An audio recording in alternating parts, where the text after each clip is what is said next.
Alors, une chose qu'on va gérer ici, c'est modifier les épaisseurs des différents traits dans le dessin. Donc, vous avez ici un groupe qui contient le dessin. Vous vous souvenez qu'on avait fait un réglage d'écrêtage de luminosité différent pour la tête et pour le reste, en fait. Pour la tête, c'est pour le visage ici, voilà. Et pour le corps, c'est là. Bon, peu importe, on n'a plus vraiment besoin des choses comme ça séparées. Alors ce que vous allez faire, c'est activer le groupe et demander menu calque, fusionner le groupe. Menu calque en haut de l'écran, fusionner le groupe.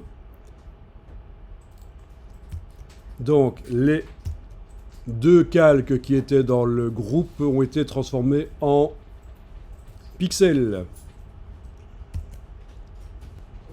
À quoi ça sert? Eh bien, vous allez pouvoir faire ceci. Regardez, open your eyes, ouvre tes ouilles. Donc, je prends le lasso et je vais entourer une partie d'image que je voudrais épaissir. Les traits, je parle des traits. Voilà. Donc, je vais retirer de la sélection avec la touche Alt, retirer par exemple les chaussons. Ne le faites pas maintenant, vous allez avoir le temps de le faire après. Voilà, par exemple. Donc c'est pour retirer, c'est la touche Alt, pour ajouter, c'est la touche majuscule. Donc voilà. Et donc ce sont les traits qui sont là sur le calque, qui sont sélectionnés, et une partie des traits. Et alors là, je vais aller dans le menu Filtre, Divers, et je vais tester Filtre Divers Minimum. Voyons ce que ça donne. Eh bien, ça épaissit les choses. En fait, c'est ça qui est vicieux, c'est que c'est l'inverse de ce qu'on a l'impression que ça va faire, en fait. Donc vous voyez ce qui se passe. Les traits s'épaississent. Si je coche et décoche la case aperçue, vous le voyez là. On a le réglage ici de combien de pixels on épaissit, de 1, de 2, etc.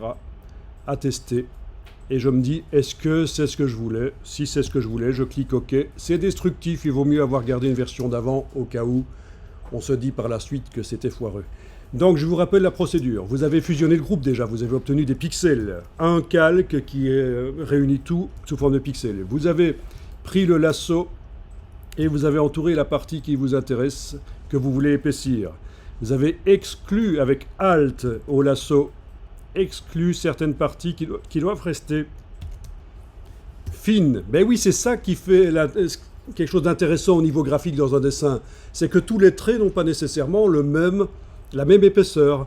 Donc si vous avez fait votre dessin avec un porte-mine, tout est à la même épaisseur. Au niveau expressivité, c'est fort scolaire et trop régulier. Et donc vous pouvez corriger, c'est ça qui est génial. Après coup, vous pouvez épaissir des traits dans Photoshop.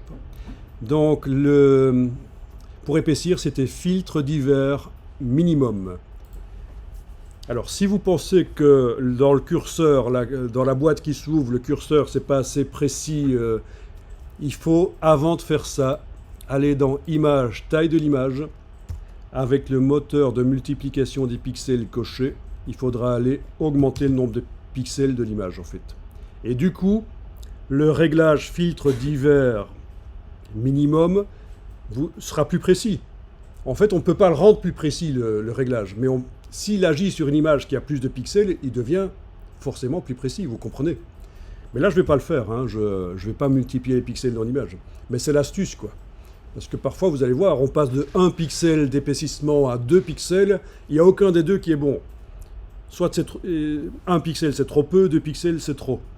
Donc voilà la solution, c'est de multiplier par 2, par exemple, le nombre de pixels de l'image, et vous mettez 2, ce qui correspond, et vous mettez à ce moment-là 3, oui, ce qui correspond à 1,5 dans la version non agrandie, si vous suivez un peu. Ok. Bien.